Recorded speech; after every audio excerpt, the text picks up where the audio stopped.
Empowered by the Spirit, Peter gave his first sermon, and 3,000 hearts were transformed.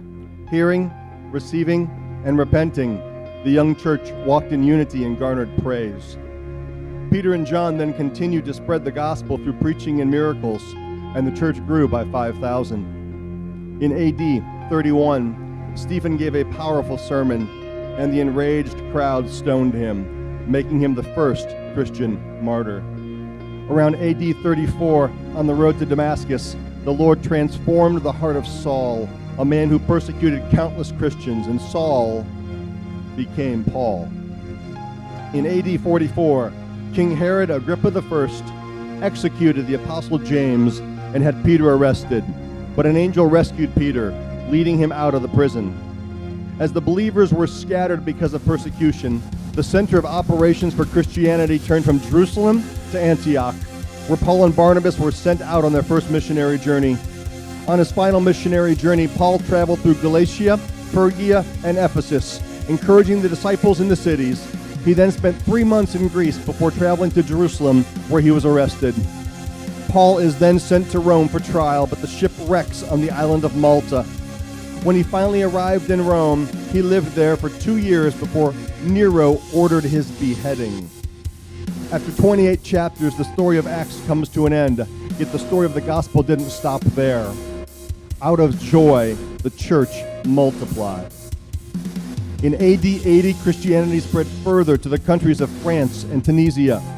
20 years later, the first Christians were reported in Algeria and Sri Lanka. By AD 150, the gospel reached Portugal and Morocco. Christianity found its way to Austria in AD 174. Followed by Switzerland and Belgium. In AD 328, the gospel reaches Ethiopia. Almost 200 years later, Pope Gregory I sent Augustine of Canterbury and a team of missionaries to present-day England, and within the first year they baptized 10,000 people. In AD 635, the first Christian missionaries arrive in China. In 740, Irish monks bring the gospel to Iceland. But it wasn't until AD 900 that missionaries reached the country of Norway. Out of joy, the church multiplied. By 1200, the Bible was available in 22 languages. In 1491, missionaries arrive in the African Congo, with the first church located in Angola. A few years later, Kenya reports its first known believers. Meanwhile, in Spain, Pope Alexander VI wanted to send Catholic missions to the New World. As a result, Christopher Columbus took priests with him on his second journey to the Americas. In 1531, Franciscan Juan de Padilla started his missions work in Mexico City. By 1550, John Calvin sent French Protestants to reach the people of Brazil. In 1640, Jesuit missionaries finally reached the Caribbean, landing on the island of Martinique. Out of joy, the church multiplied. The early 1700s saw the rise of the Great Awakening in America, where both George Whitefield and Jonathan Edwards stirred revival throughout the colonies. On January 1st, 1901, students at Bethel Bible College in Topeka, Kansas are baptized in the Holy Spirit, and the modern-day Pentecostal movement is started. 1914, the founding fathers and mothers of the Assemblies of God meet in Hot Springs, Arkansas, to promote unity and doctrinal stability. In the 1920s, after a series of cottage prayer meetings, Pittsburgh, Kansas launches First Assembly of God, birthed at 607 North Joplin. With leadership approval in 1993, Family Life Assembly of God Church starts. They meet in rented facilities, starting at Memorial Auditorium, eventually meeting on Highway 69. Land is purchased on North Rouse. In the year 2000, Pastors Mark and Sarah Lehman arrive in Pittsburgh. In 2001, Flag Church moves forward, breaking ground on the North Rouse property.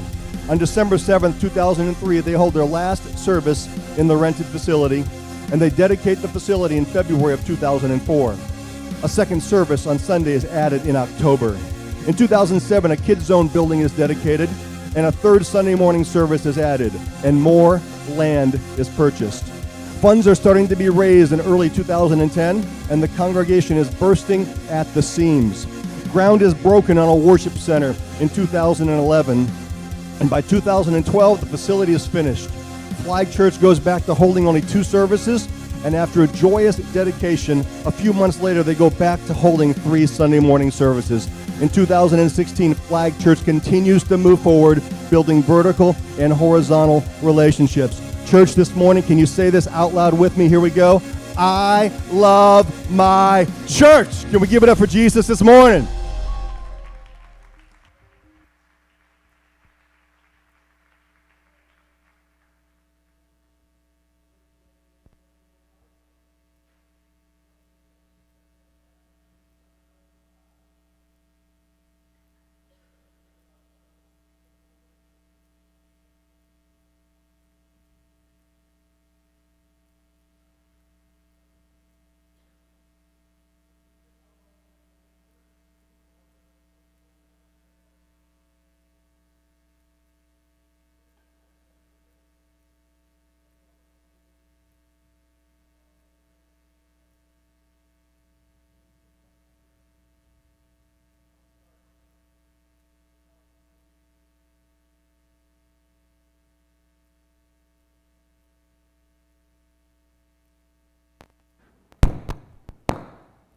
Check 1, 2, 3, 4. 1, 2, 3, 4. We're good. All right. When you think about the history of the church, it's just about unexplainable. If you have your bulletins, you can go ahead and pull them out this morning. But the existence of the church is pretty unexplainable. Not just Flag Church, any church. From a secular viewpoint, think about this. A small band of Jewish dissidents decide that they're going to come together. They're led by people that are based not on belief. They didn't come together as a church because of what they believed, but because of what they saw, what they experienced, a resurrection. They were eyewitnesses.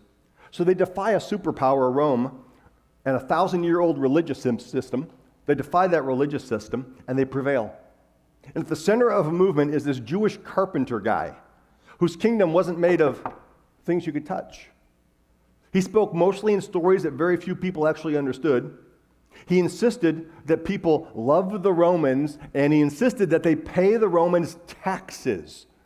How do you think that could start today if a new political candidate came out and said, we're going to raise taxes? Do you think he'd get a large following? This church, this Jesus, alienated the influential. He alienated the powerful, and he offended just about everybody. And his family kind of thought he was a little crazy. 3 years of public speaking, Jesus is arrested, publicly humiliated, and then executed. And after his execution, Jesus' dispirited and desperate followers claim that he rose from the dead. And within weeks, there's hundreds of people within walking distance that believe this nonsense, that this guy has risen from the dead. And Jerusalem is eventually filled with followers of this thing they call the Way. There's resistance from Rome. There's resistance from Jewish authorities. The members of this church are executed and scattered. Yet in a short time, this Jewish knockoff religion that we now call Christianity replaces the entire pagan pantheon that crucified its leader. That's unexplainable. Hollywood would not buy the story of the church because it's too unrealistic. It's more realistic that a long time ago in a galaxy far, far away that there was an evil Sith empire like a Star Wars thing. That's more realistic. Rocky Balboa is more realistic and explainable than how the church made it out of the first century. So as you're going along in your notes this morning, the existence of the church is unexplainable. And the existence of the church is undeniable. It's undeniable. 1/3 of the world's population claims some kind of faith in Jesus. 1/3. The Roman Empire, long gone. Long gone. Ancient Judaism disappeared basically in AD 70 when the temple was destroyed. Jesus taught for 3 years. 1, 2, 3. And 2,000 years later is worshipped on every continent. How do you explain that? How do you explain that? Jesus simply said, hey, I'm going to build my church, and the gates and the powers and the wisdom of hell are not going to overcome it. Oh, they're going to attack it. And we'll look at that in a couple messages later. But they're going to attack it. They're going to try and destroy it. They're going to try and tear it down. My words are going to be written down. Jesus left no written word. Other people wrote his words down. He wrote nothing. The only thing we have an example of what Jesus wrote is when he bent down and wrote in the dirt one time. He left no written word, yet his words are known by more people around the planet than anything else. How do you explain that? How do you explain that? It's unexplainable. Every August, I know August is probably the most hated month in the calendar in the Midwest because of the heat and because of the humidity. But every August we do and back to school for those that get their summer off from school and are headed back. But every August we do a series on vision. 10, 15 years ago I just did one message, but we do a series on vision, state of the church. Where are we? Where are we going? Where are we headed? And if you've been at Flag forever, this could be an opportunity for review or remind, but also to reignite and to re-inspire why we actually do what we do, why we're going the direction that we're going. I'll give you one example. Jesse Hudson. You saw it on the screen already this morning when Sarah was giving us the rejoice thing that we're rejoicing over. Why we do what we do and why we're going the direction that we're going. Absolutely. So you may be someone that's been here before, and you've heard some of what I'm going to say, although I'm not coming off old notes. But Nehemiah had to remind him after 29 days, hey, let's get back on vision. Here's what we're about. But if you're new to Flag, and I know 8:30 service doesn't have as many that are quote-unquote new to Flag, but can I just tell you that we've had a ton of visitors the past 3 weeks, especially in the 10 o'clock and the 11:30 service. I mean, was it 10 o'clock or 11:30 service? Jeremy Johnson, put your hand up real quick. That entire row was filled with people that have never been here before. Entire row. So we've been giving out cookies like crazy, man. So if you're new, this is a great time. This next 3 weeks, today and the next 2 weeks, is a great time to get clued in, especially if you're church shopping, before you decide, I don't know if I want to commit at this church. I don't know if I want to really connect. This next 3 weeks, after these 3 weeks, if you don't know if you want to clue in or connect, then you need to find some other place that you want to clue in and connect to, because you're going to have to know everything about what we're doing and why we're doing it. So the next Sunday, we'll do parts 2 and 3 about what we value, our core values. But let's talk about church, because I love the church, not just this church. I love the church, capital C church, which is why that video took us all the way back to AD 30. Church is not a building you go to. This version of a local church owns a building, but church isn't a building you go to. It's a family you belong to. That's why the other week, Nick and Rachel Steffen were back from China. They're a college couple that attended our church. They came to Pittsburgh knowing just about nobody. That would have been probably about 4 or 5 years ago. They knew just about nobody, but I knew Rachel was high quality and of good character because she is an Ohio State Buckeye fan. So that, man, as soon as I saw that, I was like, girl.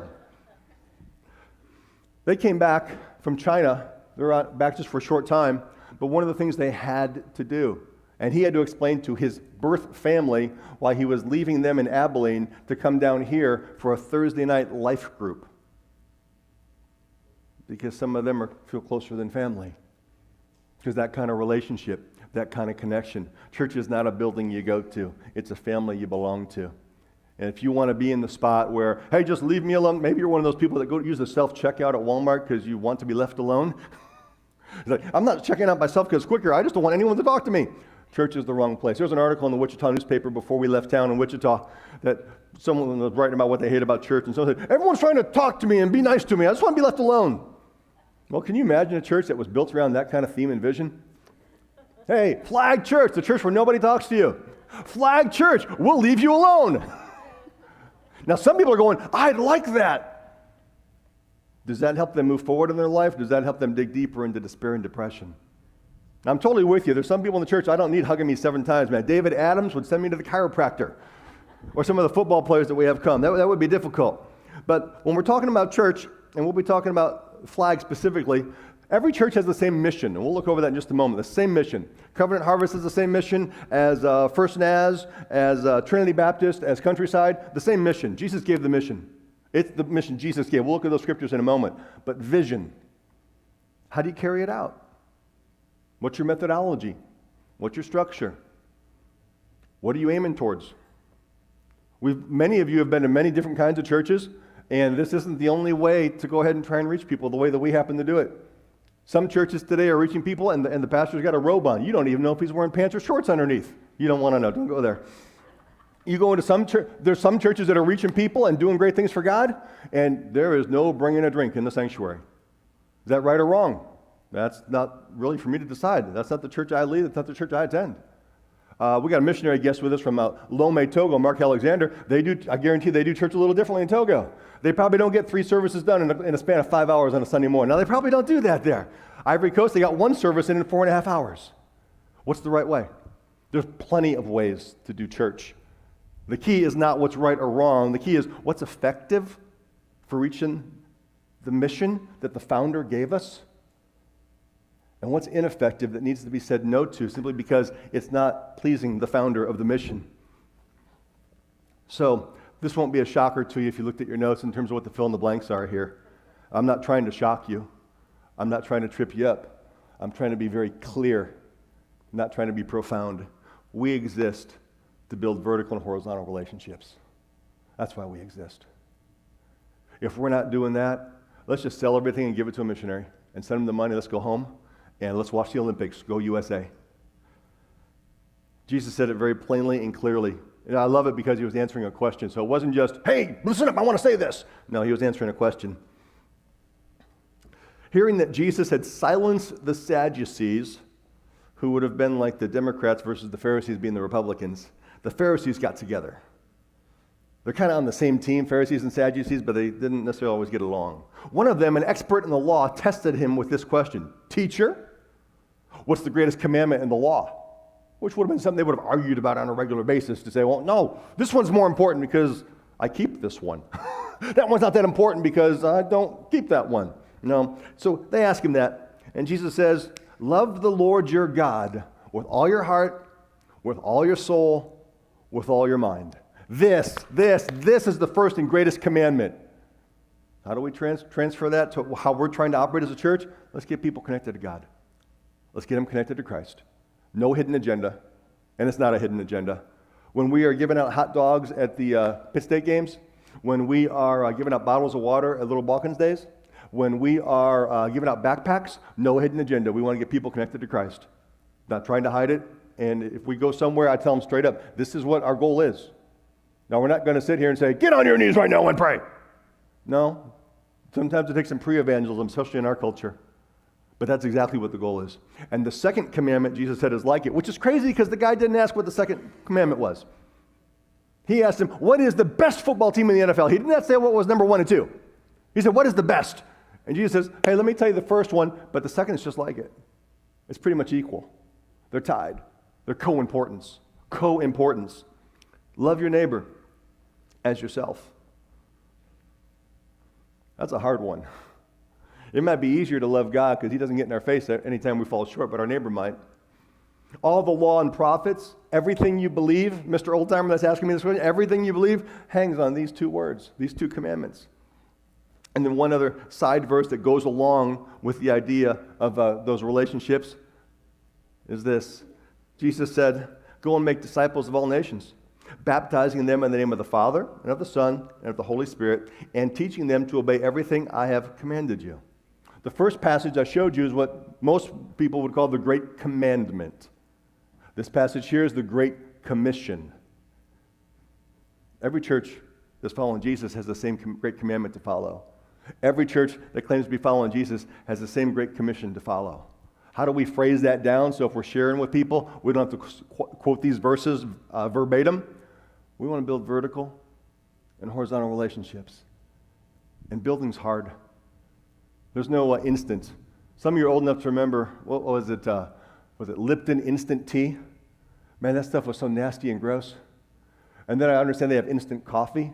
I mean, if you want something disgusting to drink, just go get some sewage water. Why would you actually want to make instant coffee? It's like, oh, nasty. We got all this instant stuff. Now, instant Kool-Aid, I'm all over that. That sounds like fun. If someone makes instant Diet Dr. Pepper, I'm going to be buying that and packing that stuff. That sounds good. There's no instant in the build. Well, which one's more important? Well, let's back up for a moment. Which one's more important according to Jesus? The second's just like it. It's just like it, but even Jesus can only say one truth at a time. Is it more important that we get people connected to Christ? Oh, yes, it is. Okay. Will they stay connected to Christ if they don't get connected to other people? Can we even love Christ if we don't love other people? According to the Scriptures, no. Because we're called to love one another, sing to one another, care for one another, do all this stuff for one another. The idea of I'm just going to go on a mountaintop and love Jesus and have a great vertical relationship doesn't make any sense because Jesus rarely did that himself, and when he did it was so he could get filled up and come down and pour himself out to others. What does the Scripture say? How can you say you love God if you can't even love that you cannot see? if you cannot love this brother or sister that you can see? So it's definitely both. So every Sunday as we're looking at it as your staff, what's a win? What's something where it's like, ching, ka-ching, that's exactly what we're aiming for. Yes, I'm so glad that happened. Is someone who was far from God closer? Pastor, how many people pray to receive Jesus today? I don't know sometimes. I don't know. But we had an individual that when they were sharing with me their salvation story, I had no idea they got saved that one day. But they knew. And there's fruit in their life. That's kind of the goal. Is someone who was far from God closer?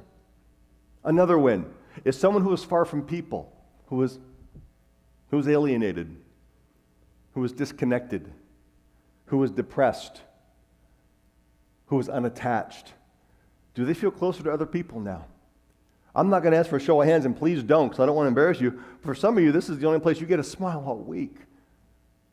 Now, that breaks my heart, but it also makes me happy that you're coming, and that's something you're getting here. This is the only place you get a smile. This is the only place you get a handshake, and you're going, I think they actually care.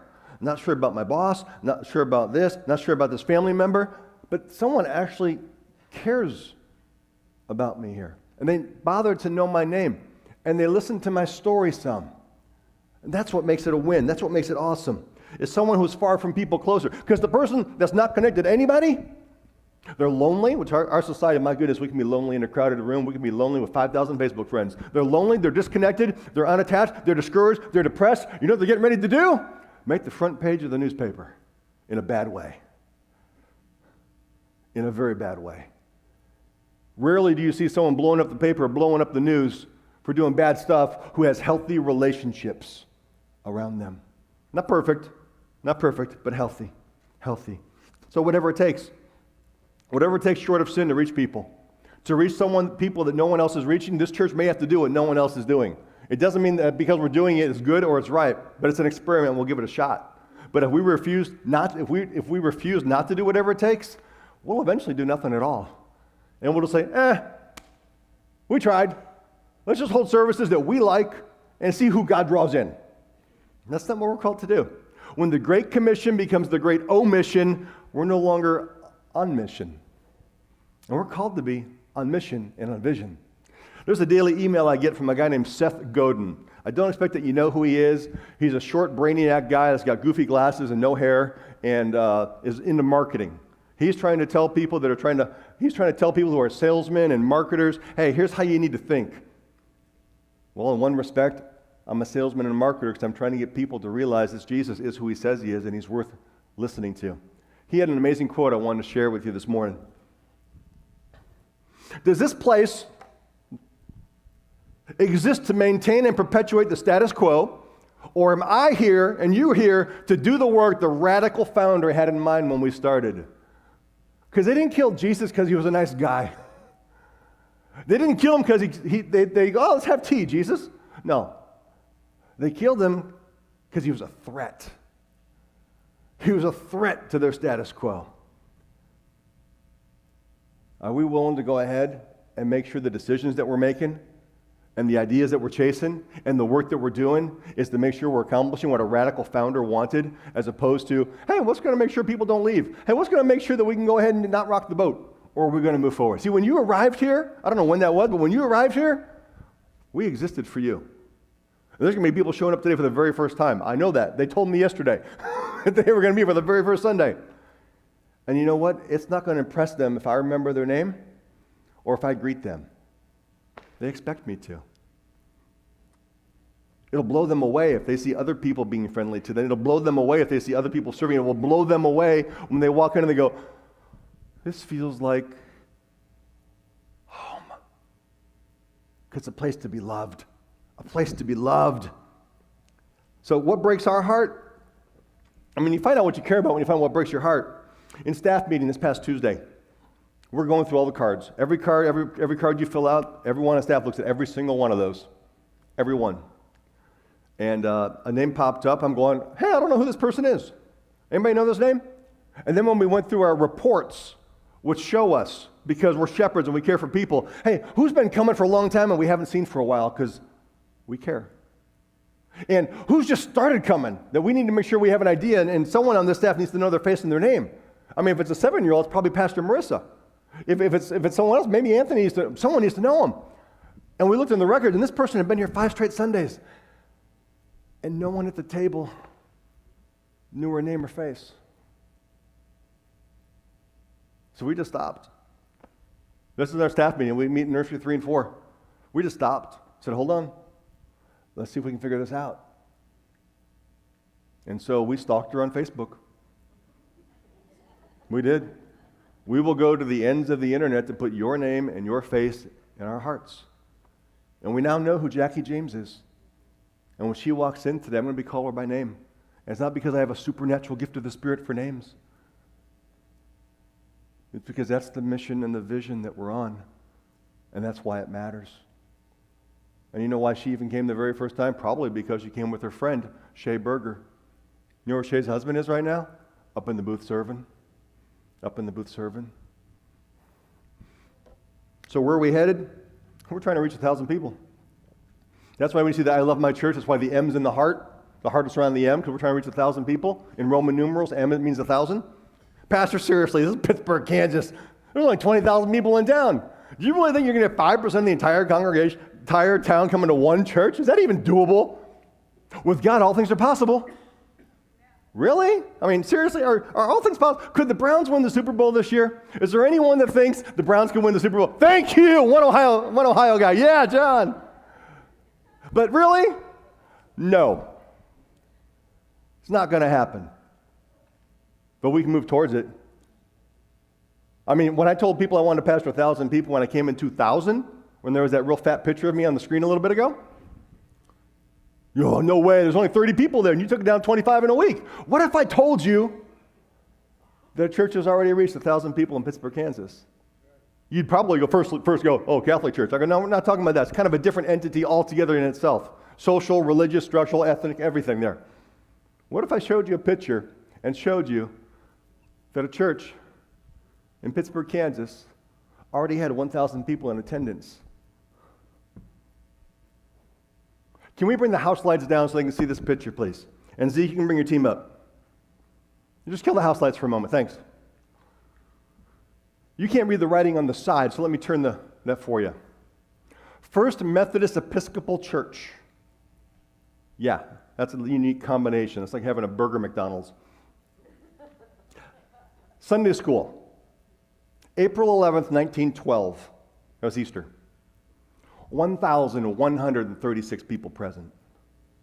Where is that? Where is that? Well, that's Our Lady of Lourdes' steeple right there. This building doesn't stand anymore. But I'd be really surprised if there's not at least one person in this room that has at least one relative in that photo, even if you don't know who they are. How bad do they want to get there? There's one dude up in a tree. Whatever it stinking takes, huh? Whatever it takes. So how do you get to 1,000 people? One story at a time. Because every number's got a name. Every name's got a story. And every story matters to God. Would you stand with me this morning? Lord, we thank you for your church. It's your church. We thank you that we get to be part of this one that we call our church. And we ask that right now you would fill this building with your presence so your church, this body, can enjoy you.